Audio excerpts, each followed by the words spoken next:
آپ تو خود لیڈ بھی کر رہے ہیں ایک پلیٹ فارم کو پورا، اور آپ کے پاس لوگ بھی ہیں. اگر اسپیسیفک اس پہ بات کریں اس بل کے اوپر، تو آپ کی کیا رائے ہے؟ آپ سمجھتے ہیں کہ یہ بل ہونا چاہیے یا نہیں ہونا چاہیے؟ دیکھیں، رائے بڑی سمپل ہے کہ بل بالکل بھی پاس نہیں ہونا چاہیے تھا. بنیادی چیز یہ ہے کہ تنقید اور تصحیح میں فرق ہوتا ہے. ہم یہ سمجھتے ہیں کہ ہمارا کام تنقید کرنا ہے، تصحیح کرنا نہیں ہے. اگر ڈیجیٹل میڈیا پہ کوئی بھی شخص کسی کی تصحیح کرتا ہے یا کوئی منفی پروپیگنڈا کرتا ہے تو اس کے خلاف باقاعدہ طور پہ کوئی ایسا قانون بھی ہونا چاہیے، اس کی کارروائی بھی ہونی چاہیے اس کے خلاف. لیکن اگر اس چیز کی آڑ میں، تصحیح کی آڑ میں آپ لوگوں کے گلے گھونٹیں گے، ان کے منہ کو بند کریں گے، تو وہ بالکل قابل قبول نہیں ہے، وہ بالکل قابل برداشت نہیں ہے. اگر ہم سی ایم صاحبہ مریم نواز شریف صاحبہ نے اس سے پہلے جب اپوزیشن میں تھی تو اس وقت جب بھی کوئی اس طرح کی بات ہوتی تھی کہ کوئی ایسا بل سامنے آ رہا ہے جس سے کنٹرول کیا جائے گا میڈیا کو، تو وہ بھرپور حکومت پر تنقید کرتی تھی. باقاعدہ طور پہ میں کل بھی ان کی ایک تقریر سن رہا تھا جس میں وہ باقاعدہ طور پہ یہ کہہ رہی تھی کہ جی یہ صحافیوں کا منہ بند کرنے کے مترادف ہے، ان کا گلا گھونٹنے کے مترادف ہے. اس بل پہ کہہ رہی تھی؟ جی اسی طرح کے بل پہ جب پی ٹی آئی کے دور میں، جب پی ٹی آئی کے دور میں کسی بھی قسم کی اس طرح خبر آتی تھی کہ میڈیا کو کنٹرول کرنے کے لیے کوئی بل لایا جا رہا ہے تو اس پر وہ بھرپور تنقید کرتی تھی اور یہ کہتی تھی کہ ہم صحافیوں کو بالکل اکیلا نہیں چھوڑیں گے، ہم صحافیوں کے ساتھ کھڑے ہیں اور اس طرح کا کوئی بھی بل آیا تو اس کی بھرپور مخالفت کریں گے. تو میرے لیے بینگ اے جرنلسٹ یہ بڑی حیران کن بات ہے کہ مریم صاحبہ کل جو کہتی تھی آج انہی کے انڈر، انہی کے دور حکومت میں اس طرح کا جو بل آ رہا ہے یہ بالکل قابل قبول نہیں ہے. اس کی جتنی مذمت کی جائے کم ہے. جو کالی بھیڑیں موجود ہیں، آپ کسی بھی ڈپارٹمنٹ میں بات کریں، نیگیٹو لوگ موجود ہوتے ہیں، ان کو کنٹرول کرنے کے لیے آپ کیسے کنٹرول کیا جائے؟ کوئی بھی میکانزم بنائے. ہم مل کر میکانزم بناتے ہیں، ہمارے ساتھ بیٹھے. یہ بات تو حقیقت ہے کہ لوگوں کی عزتیں اچھالی جاتی ہیں. تنقید اور تصحیح میں فرق ہے.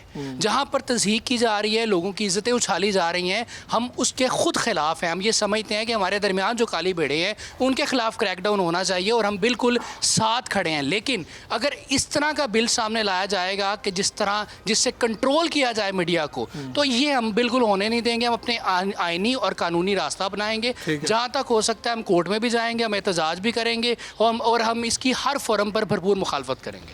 اچھا، میں نے انس گوندل سے بھی بات کرنی ہے. آپ بھی خود بھی لیڈر ہیں اور لیڈ بھی کر رہے ہیں. سب سے پہلے تو صرف یہ بتائیں کہ یہ جو بل ہے اس کی اتنی مخالفت کیوں؟ یعنی اور کیا آپ بھی مخالفت میں ہیں اس کی؟ جی بالکل. یہ جو بل ہے یہ جب پیش ہوا اس سے پہلے مذاکرات ہوئے صحافتی تنظیموں کے ساتھ اور مذاکرات ناکام ہوئے، اور یہ جو بل پاس ہوا رات کی تاریخی کے اندر انہوں نے چپکے سے یہ بل پاس کر لیا. چپکے تو نہیں کیا، جس طرح بھی پارلیمنٹ موجود تھی، سب کچھ ہوا. بالکل. تو یہ جب بل جلدی میں ہوا، آپ کہہ سکتے ہیں جلدی میں ہو گیا. اور کیونکہ جو پریس کلب کے صدر ہیں انہوں نے کہا تھا کہ ایک ہفتے کا ہمیں ٹائم دیں، ہم اس کا کوئی حل نکال لیتے، لیکن وہ پاس ہو گیا. اور اس بل کا جو نقصان ہے، ہمیں جو نقصان ہے، ڈیجیٹل کے لوگوں کو نقصان ہے، الیکٹرانک میڈیا والوں کو ہیں، سوشل میڈیا والوں کو ہیں، پرنٹ میڈیا کو ہے کہ کس طرح ممکن ہوگا کہ میں خبر کس طرح فائل کر سکوں گا. اگر پولیس ڈپارٹمنٹ میں کوئی آفیسر غلط کام کر رہا ہے تو اس کا نام لے کے جب تک میں اس کی نشاندہی نہیں کروں گا تو کس طرح ممکن ہے کہ وہاں پہ جو غلط کام کر رہے ہیں ان کے خلاف کوئی کریک ڈاؤن ہوگا، ان کے خلاف جو ہے حکومت کوئی ایکشن لے گی. اب میرے پاس وہ اختیار نہیں ہے. میں ان کا اگر نام لوں گا تو وہ فوری طور پہ ہمارے خلاف جو ہے یہ بل سامنے لے آئیں گے اور ہمارے اوپر کیس کر دیں گے، جس کے بعد اکاؤنٹیبلٹی نہیں رہے گی. ان کو ایک یہ فلٹر مل گیا ہے کہ آپ جو مرضی کریں، آپ کو کچھ نہیں کہنے والے ہیں. اور دوسرا یہ جو بل پاس ہوا اس میں ڈیجیٹل کے لوگ بھی شامل ہیں، الیکٹرانک میڈیا کے لوگ بھی شامل ہیں اور پرنٹ میڈیا کے لوگ شامل ہیں. مسئلہ ان کو یہ آیا کہ جب یہ حکومت کے اندر تھے، اپوزیشن میں تھے، تب یہ ہر چیز کی مخالفت کرتے تھے. صحافیوں کے خلاف اگر کوئی بل آتا تھا تو یہ احتجاج ریکارڈ کرواتے تھے، ان کے ساتھ کھڑے ہوتے تھے. لیکن آج ایسا لگ رہا ہے کہ یہ ماضی بھول چکے ہیں اور آج جو بل پیش کیا جا رہا ہے اس کے ساتھ یہ کھڑے ہو گئے ہیں. مجھے یہ لگتا ہے کہ ان کے اوپر پریشر ہے اور یہ پریشر کسی اور جگہ سے ہے جس کی وجہ سے یہ جلدی میں انہوں نے یہ بل پیش کیا.